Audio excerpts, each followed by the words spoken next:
जय हिंद साथियों, आप सभी का स्वागत है एक बार फिर से हमारे यूट्यूब चैनल डिलीजेंट स्कूल में, जहां पे हम लोग बात करेंगे यूपी पुलिस 2023 जो एग्ज़ाम होना है 23 अगस्त को कौन सा कैसा पेपर आएगा उसके ऊपर।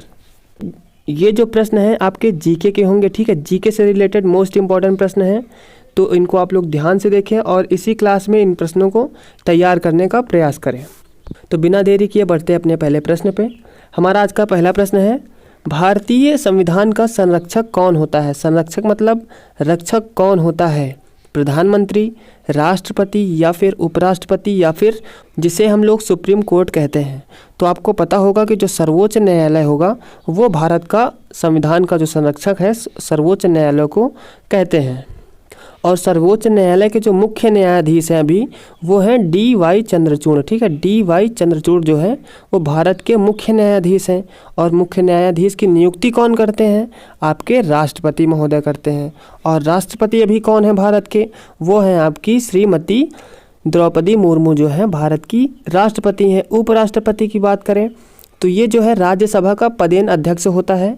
और उपराष्ट्रपति जो है वो है अभी श्री जगदीप धनखड़ जी। और प्रधानमंत्री लगातार तीसरी बार जो नेता पंडित नेहरू के बाद प्रधानमंत्री बने हैं वो अब नरेंद्र मोदी जी बन गए हैं।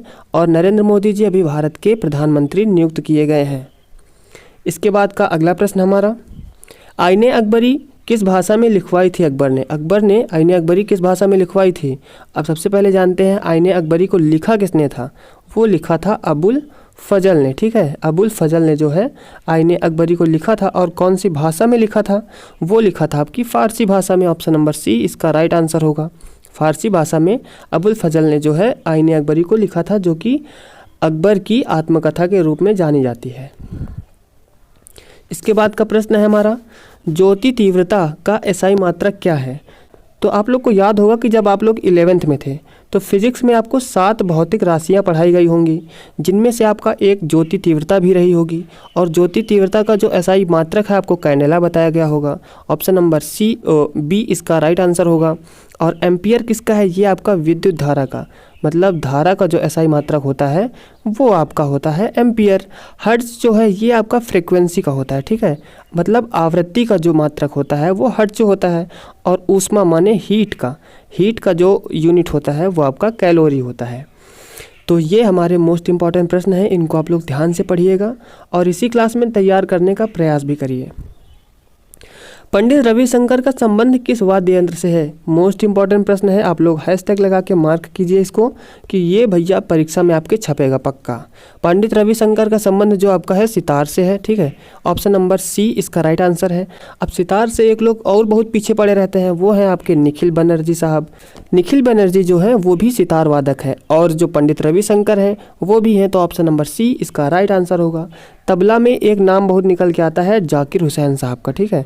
जाकिर हुसैन जो है वो तबला के एक श्रेष्ठ कलाकार रहे हैं।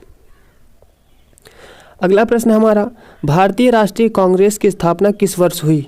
तो भाई प्रश्न में उत्तर बताने से पहले अगर आप लोग वीडियो पे अभी हैं तो वीडियो को लाइक भी कर लें और चैनल को भी सब्सक्राइब कर लें, क्योंकि आपके 5 शिफ्टों में GK GS से संबंधित जितने भी प्रश्न आएंगे इन्हीं कक्षाओं में से आएंगे।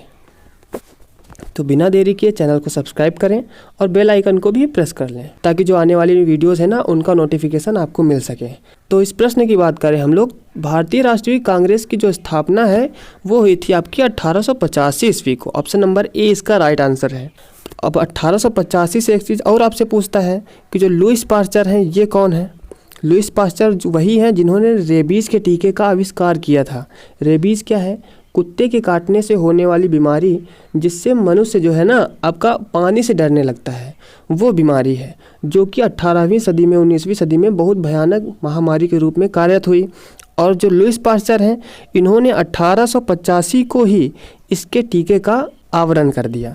मतलब 1885 को ही रेबीज़ के टीके का आविष्कार हुआ और 1885 को ही भारतीय राष्ट्रीय कांग्रेस की स्थापना हुई। तो ये आप लोग याद रखिएगा। अगला प्रश्न हमारा, निम्नलिखित में से भारत के कौन से राज्य में सबसे अधिक जनजातियां हैं? तो इसमें ऑप्शन नंबर बी इसका राइट आंसर होगा। मध्य प्रदेश में सबसे अधिक जनजातियां हैं। और अगर हम बात करें मध्य प्रदेश में सबसे अधिक वन भी कहाँ है भारत में, वो है मध्य प्रदेश में। वन जो है सबसे अधिक कहाँ पे है, मध्य प्रदेश में है। और अगर बात करें सुंदर वन की बात हुई और सुंदर वन की बात ना हो, ये तो बहुत नाइंसाफ़ी होगी। ये कहाँ पे है, ये आपका वेस्ट बंगाल में है। यहीं पे भारत का सबसे बड़ा डेल्टा बनता है, ठीक है, सुंदर वन में ही भारत का सबसे बड़ा डेल्टा बनता है, जो कि आपका वेस्ट बंगाल में है। अगला प्रश्न हमारा, ऑन्कोलॉजी में किसका अध्ययन किया जाता है। ऑन्कोलॉजी विज्ञान की एक प्रमुख शाखा है जिसमें आपका कैंसर का अध्ययन किया जाता है। ऑस्टियोलॉजी में आपका हड्डियों का अध्ययन किया जाता है। ऑस्टियोलॉजी में जो है हड्डियों का अध्ययन किया जाता है। इसके बाद का अगला प्रश्न, ऑक्सीजन की खोज किसके द्वारा की गई। ऑप्शन में हमारे अगर प्रिस्टले साहब दिख जाए ना तो उनको तुरंत लॉक कर दें। तो ऑप्शन नंबर ए पे ही बैठे हुए हैं। जोसेफ प्रिस्टले जो है इन्होंने ऑक्सीजन की खोज की थी। और जो थॉमस अल्वा एडिसन है इन्होंने बल्ब की खोज की थी, ठीक है। बल्ब की खोज किसने की, थॉमस अल्वा एडिसन ने। इसके बाद अगला प्रश्न, निम्न में से सद्भावना दिवस कब मनाया जाता है। 15 अगस्त को तो हम लोग स्वतंत्रता दिवस मनाते हैं इसी दिन, क्योंकि हम लोग आज़ाद हुए थे 1947। 15 अगस्त को हम लोग आज़ाद हुए थे और 14 अगस्त 1947 को पाकिस्तान आज़ाद हुआ था। और 20 अगस्त को सद्भावना दिवस मनाते हैं। जो राजीव गांधी थे भारत के पूर्व प्रधानमंत्री, उनकी ये जयंती होती है। और जो 5 सितंबर है इस दिन सर्वपल्ली राधाकृष्णन का जन्म दिवस होता है, जिसे हम लोग टीचर्स डे के रूप में सेलिब्रेट करते हैं, शिक्षक दिवस, ठीक है। शिक्षक दिवस कब मनाते हैं, 5 सितंबर को। और 2 अक्टूबर को गांधी जी का बर्थडे होता है, गांधी जयंती, ठीक। इसके बाद अगला प्रश्न, अटल बिहारी वाजपेयी पर्वतारोहण एवं समृद्ध खेल संस्थान कहाँ स्थित है। ये आपका यूपीएसआई का प्रश्न है, इसको आप लोग ध्यान से पढ़िएगा। अटल बिहारी वाजपेयी पर्वतारोहण एवं समृद्ध खेल संस्थान आपका मनाली में स्थित है, ठीक। ऑप्शन नंबर ए इसका राइट आंसर होगा। देहरादून जो है आपकी उत्तराखंड मतलब यूके की कैपिटल है। और जो शिमला है आपकी एचपी गैस नहीं, हिमाचल प्रदेश, ठीक है। एचपी की कैपिटल शिमला, यूके की कैपिटल देहरादून। अगला प्रश्न हमारा, यूपी पुलिस कांस्टेबल 2017 में पूछा गया प्रश्न है, तो भैया तगड़ा प्रश्न भी होगा। क्षय रोग किस अंग से जुड़ी हुई बीमारी है। अब आपसे टीबी अगर पूछे, क्षय रोग पूछे, दोनों एक ही है। तो क्षय रोग किसको प्रभावित करता है, आपके फेफड़े को प्रभावित करेगा, ऑप्शन नंबर बी। अब जो टीबी होता है किसके कारण होता है, ये होता है माइकोबैक्टीरियम ट्यूबरकुलोसिस के कारण। इसी के कारण ये आपके फेफड़े को प्रभावित करते हैं। अब फेफड़ा का काम क्या होता है, सांस लेने का। तो आपको समझ में आ रहा होगा कि जिसको टीबी होगी उसका फेफड़ा ख़राब होगा। अब फेफड़ा ख़राब है तो उसको सांस लेने में दिक्कत होगी कि नहीं होगी। तो ये इसकी एक बीमारी होती है कि जिसको सांस लेने में दिक्कत होती है तो वो अपनी जांच जरूर कराएं। टीबी की शिकायत तो नहीं है, क्योंकि जब शुरुआत होगी तो उसे कंट्रोल किया जा सकता है, लेकिन अगर बढ़ गया तो फिर भैया मुश्किल है। इसके बाद का अगला प्रश्न हमारा, भारतीय संविधान का जनक किसे कहा जाता है। यूपी जेल वार्डन 2019 का प्रश्न है ये भी। अब अगर हम चाहते तो सभी प्रश्नों में लिख देते कि ये इसका पूछा गया है, ये इसमें पूछा गया, नहीं ये नहीं था हमारे पास। हमने देखा प्रश्नों को, काफ़ी मेहनत किया इधर उधर से पेपर इकट्ठा करके, तो उधर देखिए ये 2 प्रश्न जो कि आपके पूछे गए हैं प्रीवियस ईयर एग्जाम में, तो उनको इसमें रख दिया है। तो भारतीय संविधान का जो जनक है वो है BR अम्बेडकर। भीमराव अम्बेडकर जी जो हैं वो भारतीय संविधान के जनक कहे जाते हैं। और जो राजेंद्र प्रसाद थे ये स्थायी अध्यक्ष थे, और जो सच्चिदानंद सिन्हा हैं ये अस्थायी अध्यक्ष थे। सुभाष चंद्र बोस का एक प्रमुख नारा है दिल्ली चलोगा, दिल्ली चलोगा। ये आपका जितने भी लोग SSC की तैयारी कर रहे होंगे उन्हें ये ज़रूर रटा होगा कि दिल्ली चलो का नारा बार बार MTS GD में तो ज़्यादातर करके पूछा ही गया है।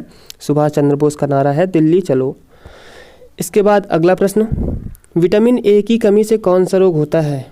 विटामिन ए की कमी से आपका होता है बेरी, स्कर्वी, रक्ताल्पता या फिर रतौंधी। तो ऑप्शन नंबर डी पे है रतौंधी, जिसे हम लोग नाइट ब्लाइंडनेस बोलते हैं। रतौंधी वो आपका विटामिन ए की कमी से होता है। अब विटामिन ए की कमी से होता है तो इसको दूर कैसे करेंगे, निवारण क्या है। तो ये जो विटामिन ए है ये आपका गाजर, बीटरूट मतलब चुकंदर, टर्निप, उनमें ये भरपूर मात्रा में पाया जाता है। और जो स्कर्वी है ये अगर किसी को हो गया तो उसके मसूड़ों में से खून आएगा। अब खून आएगा तो उसका उपचार क्या करेंगे आप, खट्टे पदार्थों का सेवन करें। खट्टे पदार्थों में नींबू से कम खट्टा है ना आंवला, लेकिन जो आंवले में है ना सबसे अधिक मात्रा में विटामिन सी की मात्रा मौजूद होती है। और विटामिन ए की जो है विटामिन के की कमी से कौन सा रोग होता है, वो आपका रक्ताल्पता होता है। इसकी कमी से क्या होता है, आपको खून का थप्पा नहीं जमेगा। जैसे आपको चोट लगी तो खून का थक्का जम जाता है ना खून को रोकने के लिए, ना भाई वो आपको नहीं जमेगा। खून जो है तब तक निकलेगा जब तक कि जो पेशेंट है उसकी मृत्यु नहीं हो जाती है। तो ये रोग जो है बहुत खतरनाक है रक्ताल्पता, इसे ही हम लोग एनीमिया बोलते हैं। ठीक है, एनीमिया जो है इसे ही बोला जाता है। तो आज के जो हमारे महत्वपूर्ण प्रश्न थे ना, उनका हम लोग कर चुके हैं निपटारा। तो एक बार फिर से आपसे बोलते हैं कि अगर आपको एक बार में वीडियो नहीं समझ में आया है, आप लोग दोबारा से देखें, लेकिन बार बार के लिए ये याद रखने का चक्कर नहीं रखें। एक बार देखें हैं तो अच्छे से देखो और इनको एकदम रट लो। ठीक है, ये प्रश्न जो है ना एकदम रटने लायक हैं और उतना हार्ड भी नहीं है कि उतना हार्ड है। ये आपके प्रीवियस ईयर के प्रश्न हैं जो कि आपको 100% आपके एग्जाम में देखने को मिल सकते हैं। तो ऐसे प्रश्न जो है महत्वपूर्ण प्रश्न हैं और ऐसे ही प्रश्नों को आपको इस चैनल पे कवर करवाया जाएगा ताकि आपका जो स्कोर है जीके जीएस में वो अच्छा हो सके। होपफुली आपको वीडियो पसंद आया होगा। आप लोग वीडियो को लाइक करें और चैनल को भी सब्सक्राइब करें, बेल आइकन को प्रेस कर लें ताकि जो आने वाली वीडियोज़ हैं उनका नोटिफिकेशन आप तक पहुंच सके, और चैनल को अपने मित्रों के पास भी शेयर करें। मिलते हैं अगली वीडियो में, तब तक के लिए जय हिंद जय भारत।